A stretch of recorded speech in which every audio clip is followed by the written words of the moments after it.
दोस्तों, बुजुर्गों के मुंह से आपने अक्सर ये सुना होगा कि बच्चा जब पैदा होता है तो उसे रोना बहुत ज़रूरी है। लेकिन क्या आप इसके पीछे का वैज्ञानिक कारण जानते हैं?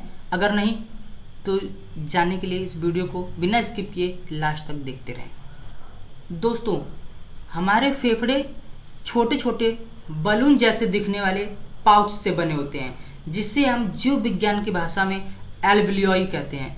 दोस्तों, जब हम सांस लेते हैं या सांस छोड़ते हैं तो इन्हीं बलून्स के अंदर हवा जाती है और बाहर निकलती है, जिसकी वजह से हम सांस ले पाते हैं और छोड़ पाते हैं, और इसी की वजह से हमारे फेफड़े फूलते हैं और पिचकते हैं।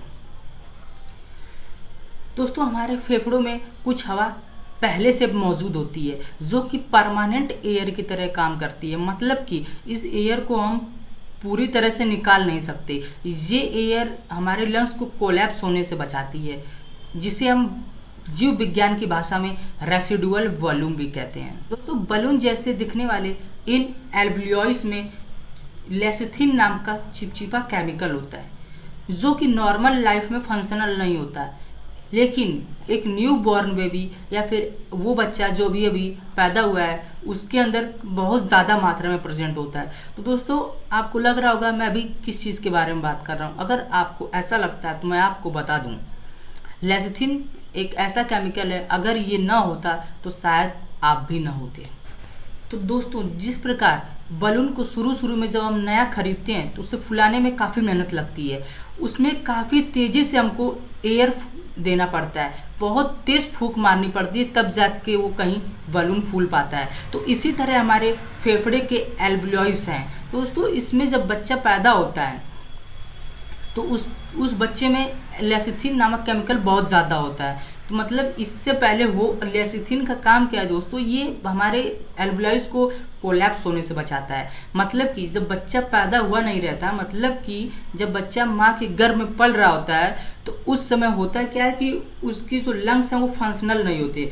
वो सांस लेता है, छोड़ता है, ये सारी चीज़ें माँ के पेट से करता है। मतलब कि अगर माँ सांस लेगी तो बच्चा सांस लेगा, तो इसी वजह से वो हर चीज़ नाभि के थ्रू कर पाता है। तो मतलब कि जब तक बच्चा गर्भ के अंदर रहता है तब तक हर चीज़ जैसे गैसेस, ब्लड फ्लो या कोई भी चीज़ नाभि के थ्रू ही फ्लो होती है। मतलब कि CO2, ऑक्सीजन जो भी बच्चा सांस लेगा वो सब माँ के थ्रू ही होगा। माँ के सांस लेने से बच्चा सांस लेगा। अभी तक तो बच्चे का कोई लंग्स वगैरह कोई ऑर्गन फंक्शनल नहीं था, सब काम माँ के पेट में हो रहा था, माँ के थ्रू हो रहा था, नाभि के थ्रू हो रहा था।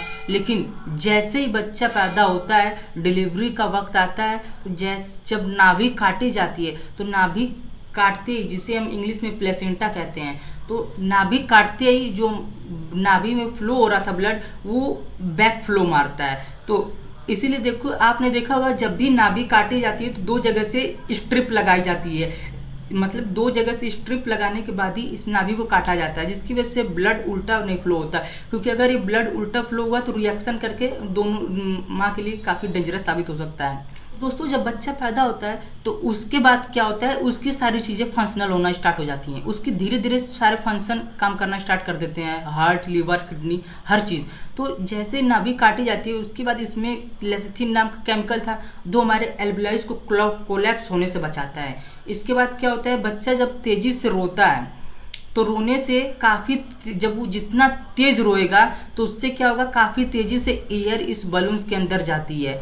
तो जितनी तेज़ एयर जाएगी उतना तेज़ी से, मतलब कि ये तो उतना तेज़ी से फूल पाएगा। तो हमारी एल्वियोलाइज को ज़्यादा प्रेशर की ज़रूरत पड़ती है। तो बच्चा जब रोता है तो इससे एयर काफ़ी तेज़ी से जाती है और इससे हमारी एल्वियोलाइज आसानी से फूल जाती हैं। तो इसीलिए कहा जाता है कि बच्चा जब पैदा होता है तो उसे रोना बहुत ज़रूरी है।